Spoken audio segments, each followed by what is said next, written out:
মাকে যখন বললাম যে আর তো রাস্তা নেই, এবার বোধহয় আমাকে বিয়ে করতেই হবে, উনি বললেন হ্যাঁ বিয়ে কর না, কি অসুবিধা, তুই তখন আরএসএসের প্রচারক নস। দুজনেরই আমারও প্রয়োজন ছিল, আমার লাইফটা কমপ্লিট হওয়ার ছিল, তো আমি ওনাকে পেয়ে হ্যাপি। বাকি নিজের নিজের কাজে কাল থেকে লেগে পড়বো, ও ঘর আর মাকে সামলাবে, আমি বাকি পার্টির কাজ সামলাবো। তিনি বাংলার বহু চর্চিত নেতা দিলীপ ঘোষ। তিনি বিয়ে করেছেন, তার এই শুভকর্মের পর একেবারে সরাসরি সংবাদ প্রতিদিন ডিজিটালে তিনি রয়েছেন। দিলীপদা, প্রথমেই স্বাগত এবং শুভেচ্ছা। দিলীপদা একেবারে রাপ নেতা, বৌদি রিঙ্কু মজুমদার, এই সম্পর্ক, সুন্দর সম্পর্ক কীভাবে অসাধ্য সাধন করলেন? আমি কিছুই করিনি, আমি বলি হ্যাঁ বলেছি।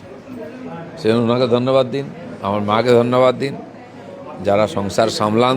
আমি বলেছি আমাকেও সামলাতে হবে। তো যাই হোক, ভগবানের ইচ্ছা ছিল এটা। আমার এই জীবনটা আর পুরো সার্কেল পুরো হয়ে গেল এইখানে, এটা বাদ দিয়ে বাকি জীবন ছিল, এখন এটাও হয়ে গেল। দেখা যাক বাকি জীবন বাকিদের সহযোগিতায় আর শুভেচ্ছায় ভালোই কাটবে আশা করি। আজকে আপনার দিন, দাবাং দিলীপ ঘোষ তিনি আজকে আপনার একেবারে প্রিয় জীবন সঙ্গী হয়ে গেল।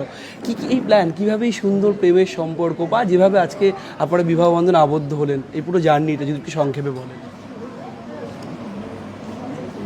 ওনার সাথে আমার 6-7 মাস ধরে কথোপকথন চলছে বিবাহিত বিয়ে রিলেটেড বিষয়ে।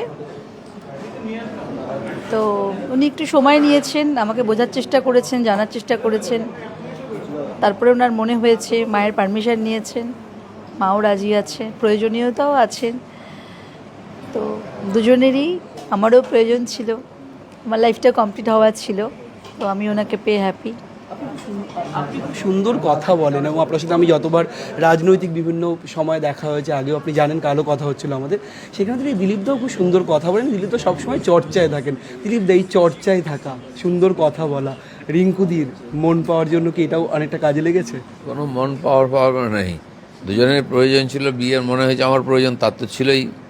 ভাব ভালোবাসার কোনো সুযোগ নেই। উনি সোজা এসে আমাকে বললেন, উনি বললেন যে আমি জীবনে আবার সংসারী হতে চাই। আমি ভালো কথা, শুভেচ্ছা করুন। বলে না না, আপনি রাজি থাকলে আপনাকে বিয়ে করতে চাই, এরকম কেউ বলবে আমি ভাবিনি। উনি বললেন, তাহলে যে ভাই আমি তো কোনোদিন ভাবিনি বিয়ে করব, শুনি ভাবি একটু।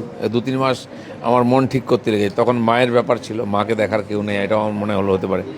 মাকে যখন বললাম যে আর তো রাস্তা নেই, এবার বোধহয় আমাকে বিয়ে করতেই হবে, উনি বললেন হ্যাঁ বিয়ে কর না, কি অসুবিধা, তুই তখন আরএসএসের প্রচারক নস, ভালোই হবে। তো আমি দেখলাম মাকে পাহারা দেবো নাকি আমি পার্টির কাজ করব।